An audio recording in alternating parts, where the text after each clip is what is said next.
So you guys have question 1 pulled up, right? All right, so make sure you're on the same page as me because I'm going to go through every single thing, okay? And I want to see what you answered, okay? How many of you do think that it helped you to highlight prior to reading? Be honest. Okay, those of you that don't, I assume you just, never mind. Okay, so what does the phrase, the flame that consumed him, emphasize? We have A, and I want you to raise your hand if you had A, the effect of water on Narcissus' health. That's an easy thing to say. The anger of the gods towards Narcissus. The intensity of Narcissus' emotions. And the capacity Narcissus has for love. Okay? Now, what I like about this is that when they released this, they explain things down here and tell you what exactly they were asking. This is a level 2 question. So it's at the bottom. There's up to 4 on levels. 4 would be like the essays that you do. Okay? You'll see that as we go along. So this is all about figurative language, word relationship. It's 8.5. And the correct answer was C. And what I like about this as well, if you missed it, okay, it actually explains to you why you missed it. So I'm going to leave this on here. Did anybody answer any of the other ones that we need to keep it on this page? You thought it was A? Okay. It says this is incorrect. While the second portion of the sentence reveals what happens to Narcissus, the target phrase is not directly tied to the water or to Narcissus's health. So that's why that one's not right. So C is right because it says this flame is a metaphor for his obsession with his reflection, and like fire consumes wood, it is consuming him. So this is what I like because it does actually give you the rationale for every single answer. So if you thought it was something and you don't want to tell me what it is, right now you can read why. And these are going to be exactly what you're going to see on the test. So this is what's nice about it. We can kind of look at these old tests and go, oh, this is what they mean when they ask this kind of question. Because the questions don't change. Okay? All right. Scrolling down to number 2. We had... which 2 qualities do these sentences reveal about Narcissus? So you had to select 2. We know we're going to find it in passage 1 in paragraph 1. Why, beautiful being, do you shun me? Surely my face is not one to repel you. The nymphs love me, and you yourself look not indifferent upon me. So which 2 qualities? Who had he is vain? He is nervous. He finds falling in love distressing. He can easily prove that he is a good person. He believes other people find him attractive. Now, you had to have 2, and because if you look down here, points possible, the 2 have to be right to get a point. So it's either all right or all wrong. This is a level 2, and this is 8.3. Analyze how particular lines of a dialogue or incidences of a story or drama propel the action, reveal aspects of a character. That reveals aspects of a character.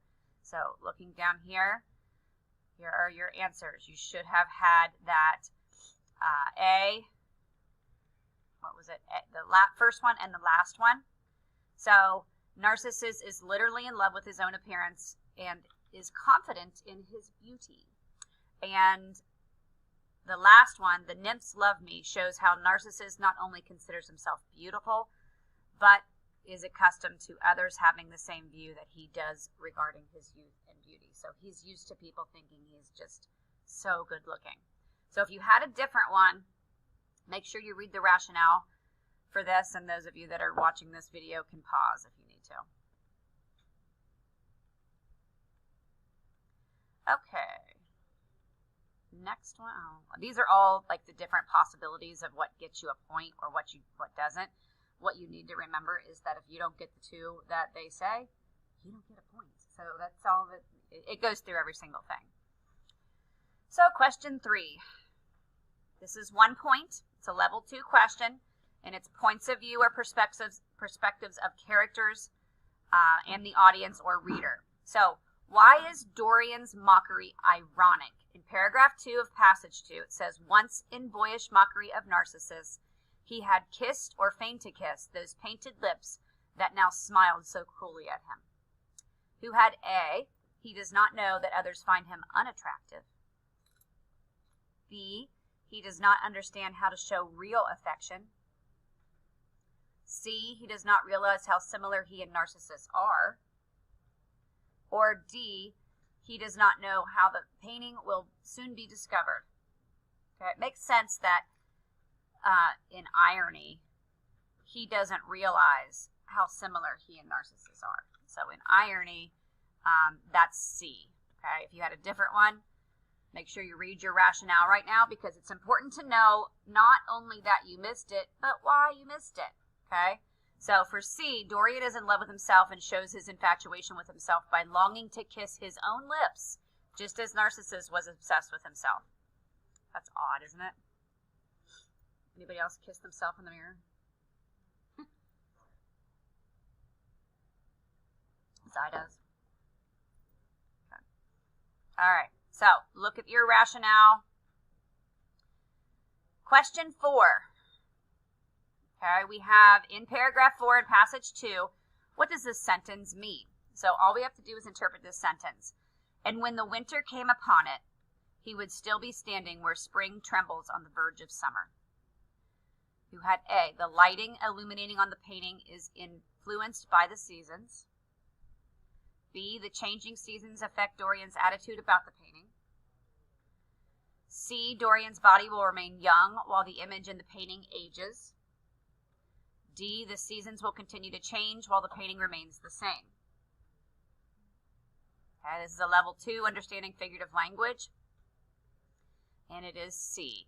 The seasons are used as a metaphor for aging. Spring is youth, summer is adulthood, fall is middle age, and winter is old age. Dorian is reflecting on the fact that the image will change, but his body will not. So if you had a different one, make sure you read your rationale for that. I think, was the last one the closest one? Did anybody have the last one? D?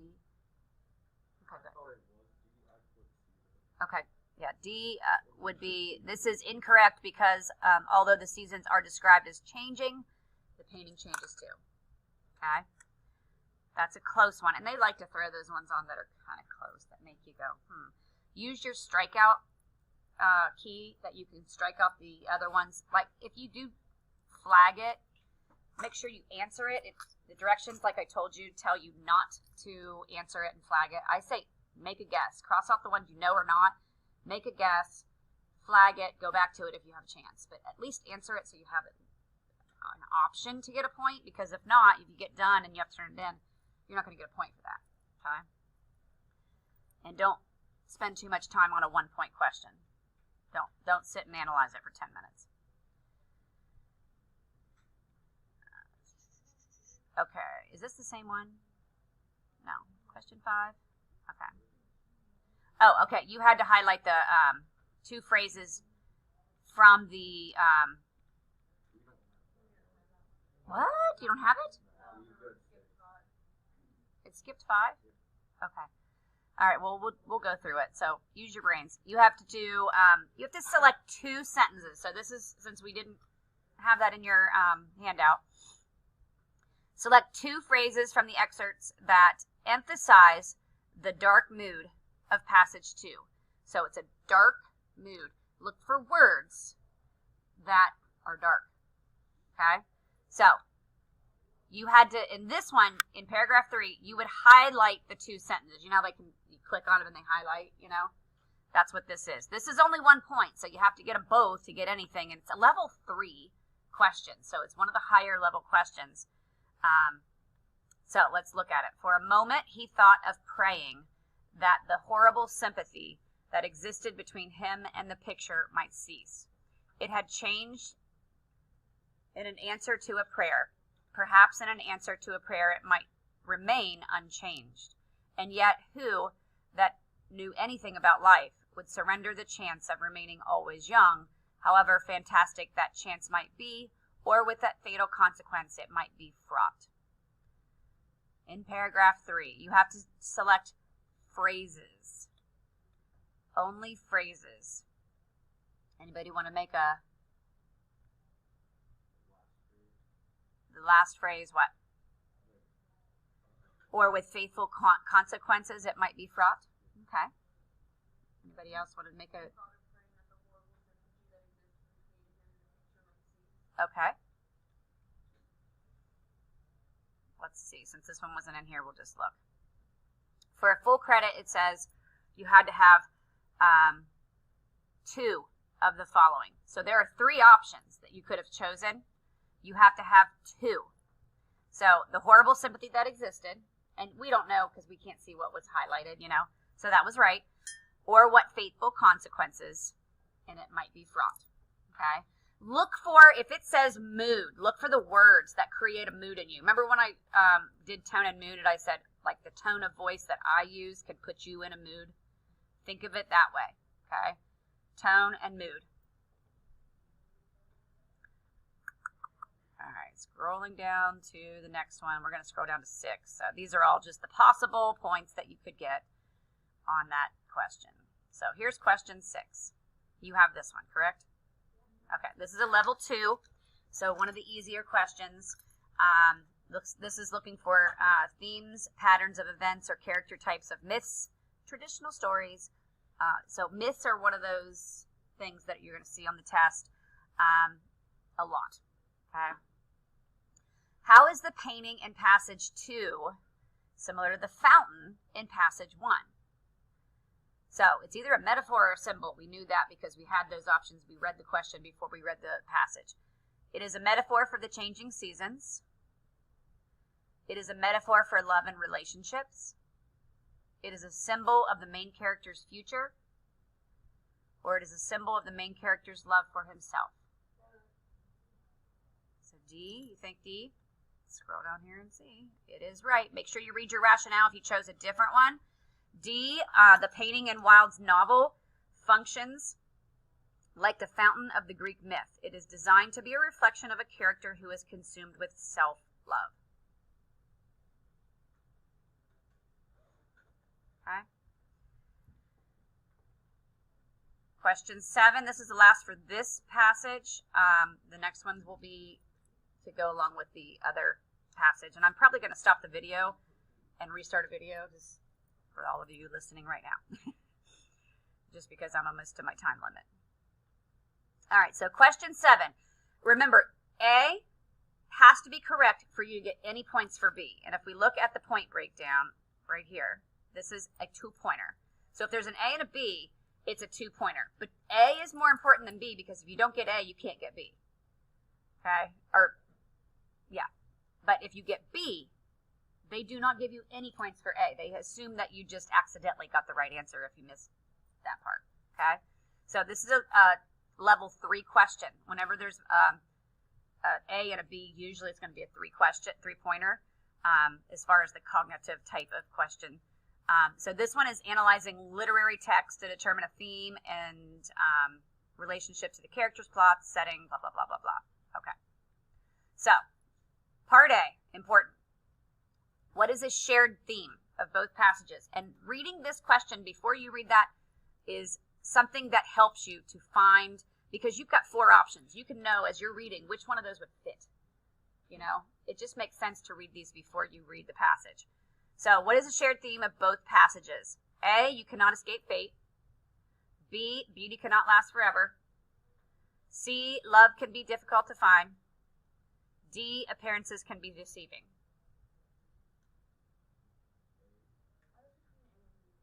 Between A and B, you cannot escape fate, or beauty cannot last forever, or D. Did you say B or D?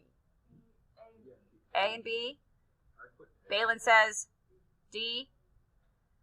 Anyone say C? All right, these are tricky. These are tricky. And then notice, make sure you highlight this stuff. I'm telling you, it will help you. So you have to have one of the